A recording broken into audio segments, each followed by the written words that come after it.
Here we go. First lap around the ring in about 3 years. And I've got the main man, Misha, next to me. Oh yeah, guys, make sure you swipe up to watch this video. It's going to be a good one. Legend! Wow!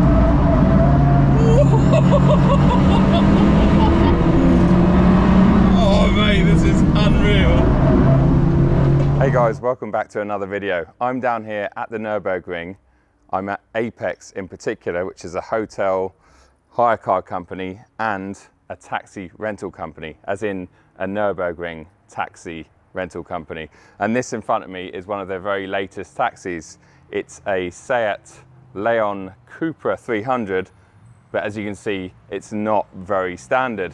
But thankfully, I've got my good friend and fellow YouTuber, Misha, that's going to step in and have a walk around this car and show us exactly what they've done to it. And then after that, he's going to take me out for a hot lap around the Nürburgring. I'm really excited because this will be my first lap in about 3 years around the ring. Great seeing you again, Joe. Absolutely, mate. After 3 years, way too long, way too long. It has been very long. And if you're not familiar with Misha, which I'm sure most of you are, honestly, this is not just a plug. You need to go and check out his content because it is brilliant and it is mostly all things Nürburgring. So some food content as well, sometimes. Some poor attempt at cooking. In any case, let's talk about the car, what we're going to be doing today. Absolutely. As I mentioned, this is our latest addition to the taxi because we've been doing taxis already for the last 3 years at the Nürburgring. This is our 4th year. Yep. You already are familiar with the BMW M3 that we have. We did a lap together Q&A like 2 or 3 years ago. Yes. It was the fastest Q&A on the Nürburgring. We have Porsche GT2R SMR. And then we have this, which is a pretty special car, I must say, in comparison to the others, because the others are like really high-end supercars. But this is still quite spicy, because it is Seat Leon Cupra 300, as I mentioned. The car underneath the bonnet is actually completely stock. It's still 300 horsepower because you don't need more, to be honest, on one hand. No. On the other, we're running it also in racing, and there you are limited what you're allowed to do with modifications. It needs to be stock. The engine needs to be stock, so we left it as it is. Moreover, it's also quite special because it's our very first race car that we have built here at Apex. So pretty much everything is done by us, excluding the cage, because the cage was welded by our friends at Stahlis. Once we got on the track, our very first race, we finished P1 in class. Fine, we were only ones in class. We finished first in group, and we finished second overall out of 93 cars. And there was only one car that finished ahead of us, which was a Porsche Cayman S, I think. Yeah. And that was our first rollout. We finished the car basically really 2 days before that. So it was like, okay, I think it works. Yeah. Well, it's very rare that you'd finish a car like that, put it into a race, and it's going to be reliable and whatever else. Exactly, and ever since it's actually. It's not made of wood, so I'll just knock on my head. It has done actually a tremendous job. We're running it as a race car, we run it also as a taxi because we also want to give people that experience of being in a race car. And everyone so far has been absolutely loving it, so I hope you will as well. So I think let's talk a bit more about the mods that we have on the car. Yep. As mentioned, the engine is stock. Let's see if we can open up the bonnet anyway, because there are still a couple of things that are interesting. And I guess, yeah, there we go. We have the crankcase ventilation system. The battery, as you can see, is still stock, but the most important underneath here is actually JRZ RS Pro 3-way adjustable suspension. So this means you can adjust high-speed compression, low-speed compression. This means how fast the suspension compresses either on high speed, not high speed like by going horizontally, but high speed, the compression of the suspension. So high speed is the immediate shock abruption by, for example, when you go over curbstones. Yes. And low speed is when you go just compressions, exactly. And then the rebound is how fast the shock will extend itself out again. And obviously also the height adjustment, camber adjustment, and all these things that you would find on all the other suspensions. So it does the job very well. We fitted 2 days ago Powerflex bushings on the front trailing arms, and I've never thought that a simple bushing would make so much difference, because the car became so direct on the front axle because there became so much little play on the front suspension. Yep.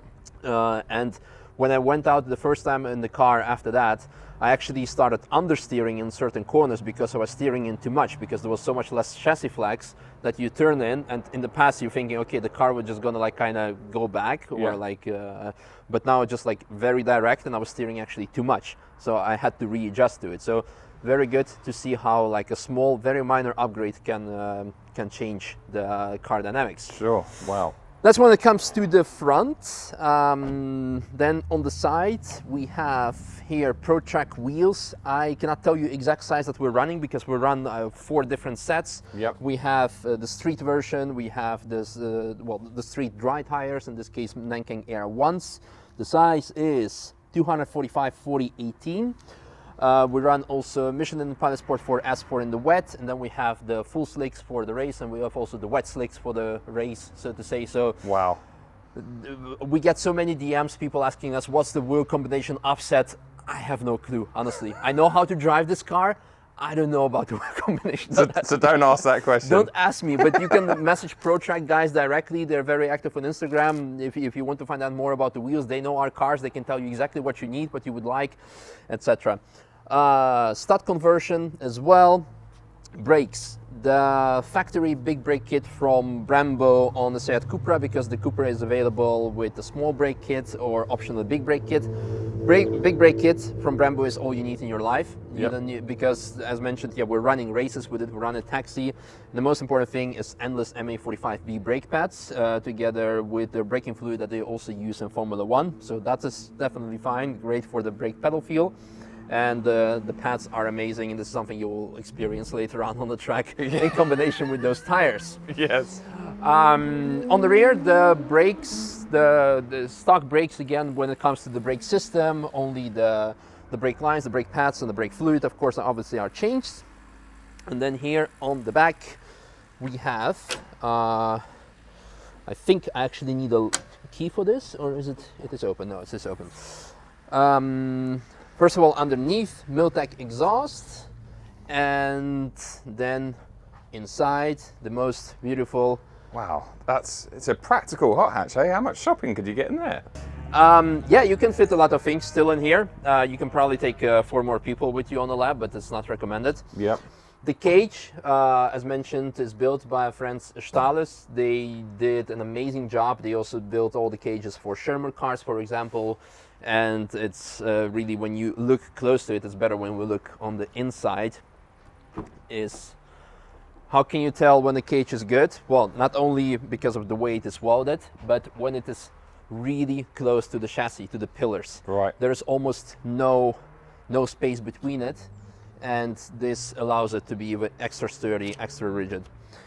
Then we have Recaro, I want to say pole position, but it's actually SPG seats. So they have this extra cushioning here that prevents you from sliding around. Yep.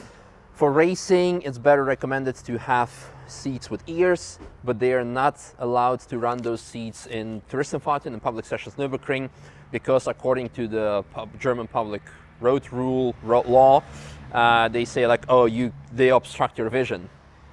The same goes for Hans. I mean, sorry, but when I'm racing, I need to actually look in my mirrors more than I do on public roads. Yeah. So, but let's not go there into detail. The fact is, it's not allowed. So if you guys come drive the Nürburgring, make sure you're not running any seats with ears. Otherwise, you have to cut them off. Or, yeah, the worst cases where people were so desperate, they come all the way from Poland or from Spain, and they're like, it's like a Saw movie. They just cut off their ears. I want to go on track. I have videos of that. Seats. Exactly. Yeah. But yeah, Recaro SPGs with Recaro mounts, carbon tack footrests, both for the driver and the passenger. They work very nicely. I think you will enjoy those as well, because the foot comfort when you're driving, and also on top when you're braking, accelerating. Yeah. It's a not unnecessary comfort. Then we have here carbon fiber door cards, which were made by the local company Zimspeed. They also are responsible for pretty much all the GT3, GT4 race car carbon fiber manufacturing. But in our case, George just made like a cardboard cutout of the shape that we needed. He gave him the carbon sheet and said, make it for us, and they did laser cutting. And then George made the whole quick manufacturing of this. So yeah, it's nice and tidy. We have also like an extra net here, but it's currently attached to the cage. But for racing, you plug in the net so you make sure your hand will not fly out of the window in case you have an impact. That's about it. I guess let's go for a lap. Cool, man. Yeah, thank you very much, Misha. Yeah, perfect. I'll Awesome. see you with a helmet on. Yeah, we will.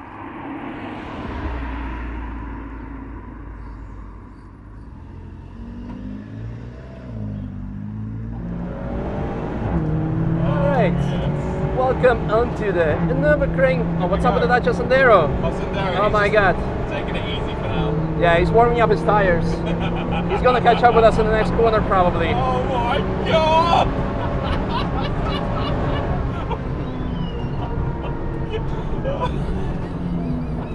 Yeah, we're just taking it easy at the moment.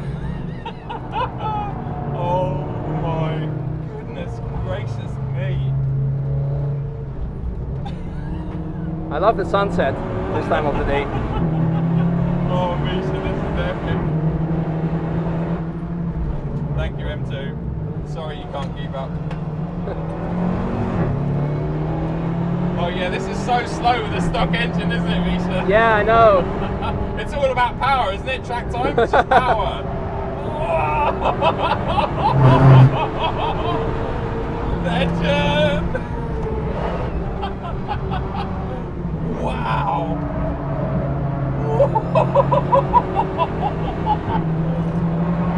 Oh mate, this is unreal.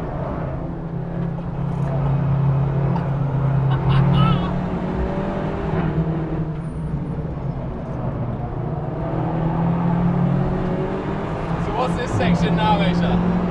This is Kruderbacher Höhe. After the whole hiking, we're approaching Flutplatz, where before 2015 we would have a jump, but it's taken away, so no jump, but a very fast right-hander, double right-hander, running wide, almost 170 kilometers per hour. Wow.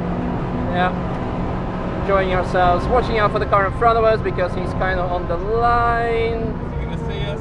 Oh, Yeah.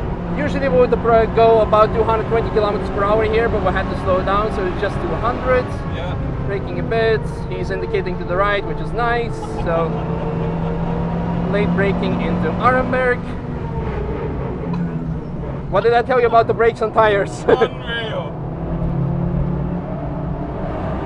Wow. The foxhole, this is one of my favourite bits. Yeah, it's amazing.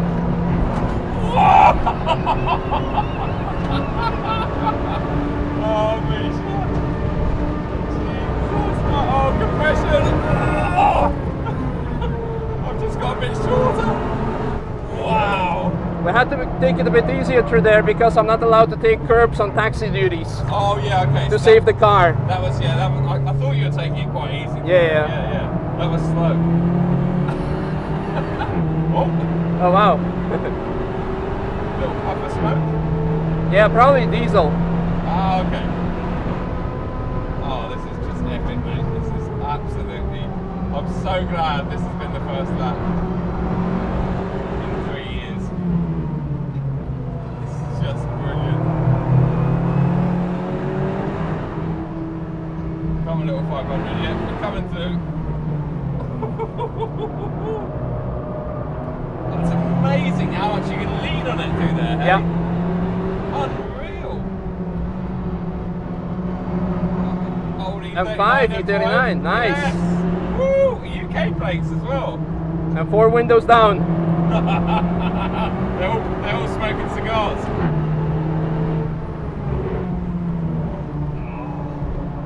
Slowest corner on the track. Correct, second gear. Yeah. Steering in, easy.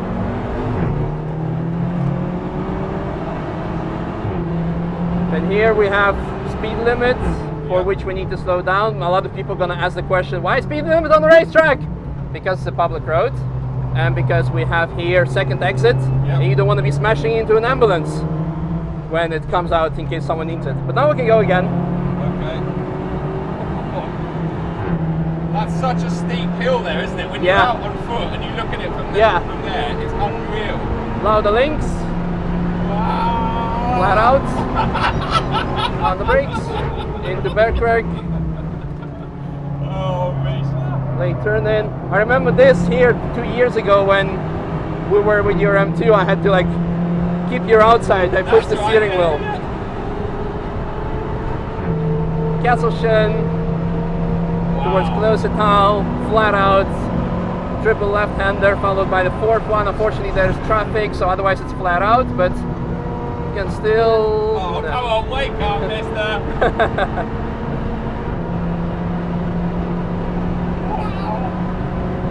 Oh, man, Okay, this is just epic.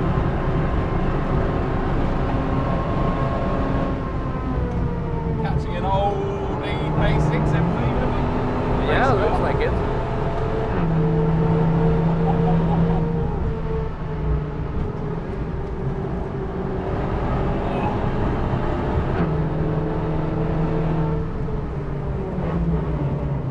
Mate, this is just awesome.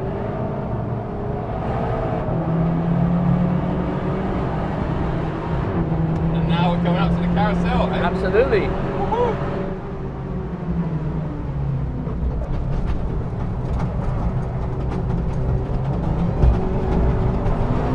Off we go.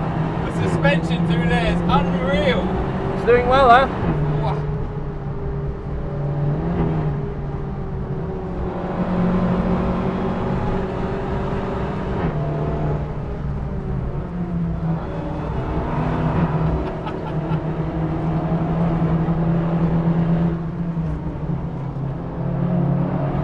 Wow.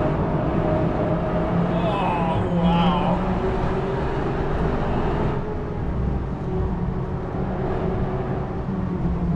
So Misha, how many laps do you think you've done on the ring? Well, I say around 1,000 per year. Wow. With exception of last year, we have a yellow flag, so we need to slow down. With exception of last year, due to obvious reasons, Yep. and less obvious reasons because I worked at Rimac, or Rimac, so I was in Croatia most of the time. Yeah. But yeah, I would say I think I cracked 5,000.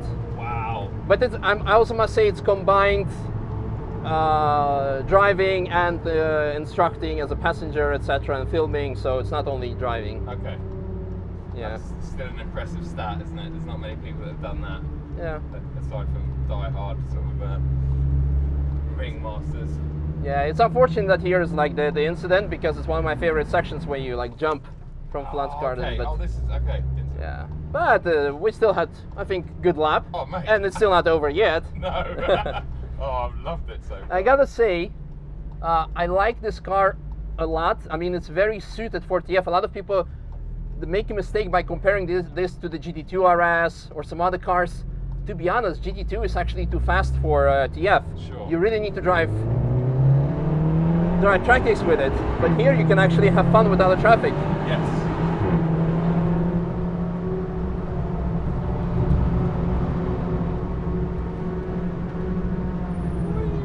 Catching a Tesla. Yep. What is everyone doing?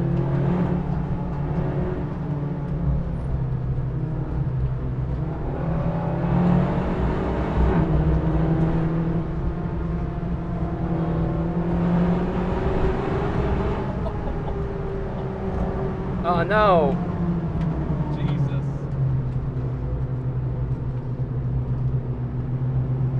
Yeah, actually it's like already for the next accident, which is in the mini carousel, so I think they kind of wave it too early yellow, Yeah. but that's the risk of yeah, going out on the last lap of the day, of the small session. Well, we had 85% fun, so yeah, it was cool, man. Yeah, because there it's also yellow. It was still good. Oh, mate, it was awesome. This was the best experience, most adrenaline I've had for a long, long time. I think I actually burned some calories, so maybe I'll end up looking like you after a few more laps.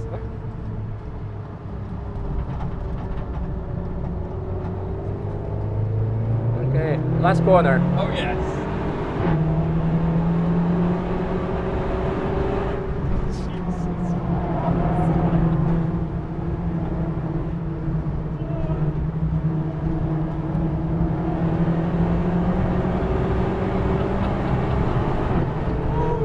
Oh, look at the traffic jam. Wow, look at that for a traffic jam. Oh my god. Wow. That is As always, Misha, it's been an absolute pleasure sharing a car with you. I absolutely love it. That lap was awesome. The weather was great. There was lots of traffic, but like you said, if we're in something like a GT2 RS or your McLaren or whatever, it would almost be a bit frustrating because it would be like, yeah. But in this, you're faster than most things out there, but not dramatically, and you can have fun with everything. Yeah, we didn't get overtaken by anything. No, so. we didn't. No, but that's because you're behind the wheel. And because you're my passenger for downforce.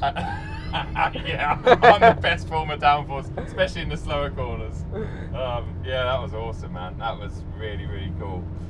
I think I'm going to end the video here because the light is fading. Beautiful sunset in front of us, and I'm just gonna say one thing for people gonna say like, oh my god, is he skipping the line? Partially yes, because we're allowed to as a taxi, but most importantly, I really need to cool down the brakes. yes. So important for you guys also, if you come and lap here, don't floor it till the last moment and go on the brakes. Actually slow down so you can cool down on the straight. That's very important track advice. And I know a lot of people do track times because your channel is not just screaming McDonald's parking lot. No, thankfully not. Thankfully not. That's good advice. I was actually wondering myself. But Misha, thanks so much. Thank you. Guys, make sure you do check out Misha's channel. I'm not just saying it, I absolutely love his content and his Instagram stuff as well. And I want to say massive thank you, Joe, for doing the auctioning that you did to raise money for the flood victims. Oh, pleasure, man. No, yeah. I think what you guys did, I forgot to even mention that, but what you guys did was just unbelievable, proper heroic stuff. And I know you'd do it anyway, but you were literally shoveling shit for weeks, and I take my hat off to you. And I actually sold my project car, or actually selling it now. You're auctioning it? Yeah, auctioning it to raise money for the flood victims. Fantastic. Well, if it's still for sale when I put this video out, I'll put a link to it in the description. Otherwise, keep an eye out for the videos on Misha's channel, and and please, bid away and raise some money for all the flood victims, because that was just horrific. You wouldn't know it being here today. It's just beautiful. It's complete polar opposite, you know. Mm-hmm. But yeah, I'm going to leave it there, guys. Yeah, thanks a lot for watching. As always, there's plenty more content coming very soon. There'll be plenty more content coming on the ring very soon as well. So, and I'm sure I'll get this comedian out on camera a few more times. Yeah, we should do a lap in the M4, huh? Absolutely. Yeah. A couple of laps in that for sure, mate. Yeah. Cool. Awesome. Thanks for joining me. I really enjoyed it. Yeah, perfect. Cheers, Misha. Cool. Thank you, man. It's not about where you're going, it's who you're going with. Exactly. I'm not gonna say what you want me to say there. Oh, on the car park, this is just, yeah.